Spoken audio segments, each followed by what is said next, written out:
AI की करेंगे। अब हर कोई आज एआई का अपनी सहूलियत के मुताबिक इस्तेमाल कर रहा है, लेकिन ये एआई आपके दिमाग को सुस्त कर सकता है। ये एआई आपकी सोचने और समझने की क्षमता को भी कम कर सकता है। विशेषज्ञों का ये कहना है, ये दावा है कि अगर इसी रफ्तार से लोग एआई का इस्तेमाल करते रहे तो एक समय ऐसा भी आएगा जब लोगों की याद करने की क्षमता प्रभावित होगी, कम हो जाएगी। रिपोर्ट देखिए।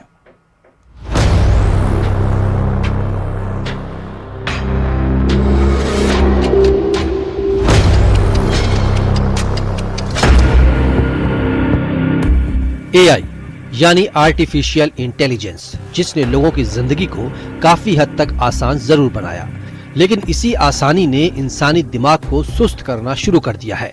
मोबाइल और एआई ऐप्स पर हर सवाल का जवाब मिलने से लोग खुद याद रखने और सोचने की आदत भूलते जा रहे हैं। विशेषज्ञ मानते हैं कि यह आदत खास तौर पर बच्चों और युवाओं के मानसिक विकास के लिए खतरनाक साबित हो सकती है। समय बीतने के साथ अगर इस पर बाद में स्टडी की जाएगी तो अगर हम किसी चीज में बहुत ज्यादा डिपेंडेंट हैं तो हमारी सोच समझ, क्रिटिकल जो अपना डिसीजन लेना है, त्वरित बुद्धि और सोचने संबंधी बुद्धि में इसका प्रभावित करने के पूरे चांस मुझे नजर आते हैं। एक्सपर्ट भी मानते हैं कि एआई पर बढ़ती निर्भरता से पढ़ाई का तरीका बदल रहा है। होमवर्क से लेकर प्रोजेक्ट तक छात्र खुद सोचने की बजाय तैयार जवाबों पर निर्भर हो रहे हैं। इसका असर न सिर्फ परीक्षा परिणामों पर बल्कि भविष्य की जिम्मेदारियों को समझने की क्षमता पर भी पड़ सकता है। अब चूंकि यह भी एक नशे जैसा है, जिसमें एक बार नशे का स्वाद लग गया तो उस पर आदमी जाता है, फिर किसी का कहना नहीं मानता है।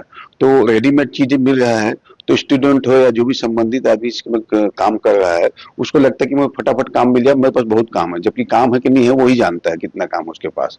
ऐसी अवस्था में तो मेरा यह मानना है कि हम अगर टेक्स्ट बुक से या संबंधित चीजों के लिए संबंधित व्यक्ति से डिस्कस करते हैं, उसमें हम अपना जब अपनी बुद्धि और कला कौशल लगाते हैं तो हमारे जो सोचने संबंधी की बुद्धि का जो अभ्यास होता है वो हमारी बुद्धि को तीक्ष्ण और प्रखर बनाने में हमें मदद करेगा और मैं तो इसके लिए रिकमेंडेशन करूंगा। तो ये धरती ऐसी है कि यहाँ पर मानव मस्तिष्क को रिप्लेस नहीं किया जा सकता।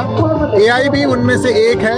ये नया विज्ञान है और ये जो विज्ञान है वो आपके माइंड को और क्रिएटिव बनाएगा और शायद जो स्पेस पहले नहीं था, चाहे वो रीडिंग को लेकर के हो, चाहे वो पेंटिंग या आर्ट्स को लेकर के हो,